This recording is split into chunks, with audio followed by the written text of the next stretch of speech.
بڕیارەکەی دادگای فیدراڵی عێراق لەبارەی نادەسووری بوونی درێژکردنەوەی تەمەنی پەرلەمانی کوردستان پرسیاری زۆری لەسەر حکومڕانی پارتی و یەکێتی لە 30 ساڵی ڕابردوودا دروست کردووە کە زۆرینەی کات بە شێوەیەکی هەڕەمەکی و بەپێی بەرژەوەندی شەخسی و حیزبی بەڕێوە براوە.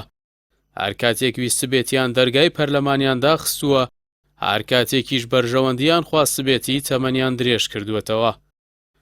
لە ماوەی 3 دەی ڕابردوودا بەردەوام لایەن و کەسانی دڵسۆز لە ناوخۆ و لە ئاستی نێودەوڵەتی ئامۆژگاری ئەم دەسەڵاتیان کردووە بۆ ئەوەی هەرێمی کوردستان بە جۆرێک بەڕێوە ببن کە جێ ڕێزی هەموو لایەک بێت و جەماوەری کوردستان پشتیوانی لێ بکات تا ببێتە قەوارەیەکی یاسایی بەهێز.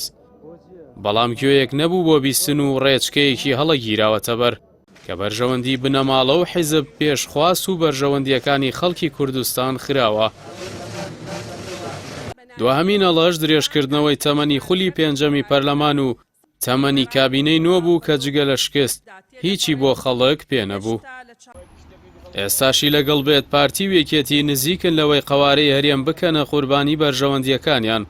ڕۆژ لە دوای ڕۆژ بەرامبەر بەغدا لاواز و دەستەوەستان دەبێت بە دەرفەت بینینی بەغدا لەو هەنگاوە نایاسایی و نادەسووریانەی دەسەڵاتدارانی هەرێم پەیڕەوی دەکەن.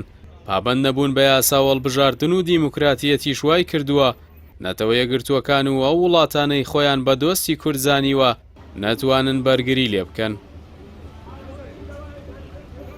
کاتێک تەمەنی پەرلەمان درێژ کرایەوە کۆمەڵی دادگەری بەڕوونی هۆشداریدا و دژایەتی خۆی دەربڕی و جەختی لەوە کردەوە کە هەنگاوەکە نایاساییە. بۆ هۆیشەوە بڕیاریدا لە پەرلەمان و دامەزراوەکانی دیکە بکشێتەوە.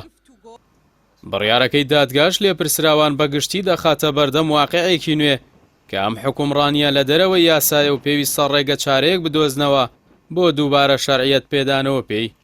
چونکە هەموو حکومڕانانی هەرێم لە بری ڕێگە چارەی دیموکراتی هەمیشە هەوڵ دەدەن بەسەر یاسا و بنەمانە گۆڕەکاندا باز بدەن بە پێچەوانەوە دۆخەکە لە بەرژەوەندی هەرێم نییە و ئایندەیەکی ڕەشبەڕێوەیە کە دەسەڵات بەرەو تۆمارکردنی مێژوویەکی شەرمهێن ببات و باجەکەشی گەلی کورد بیدات.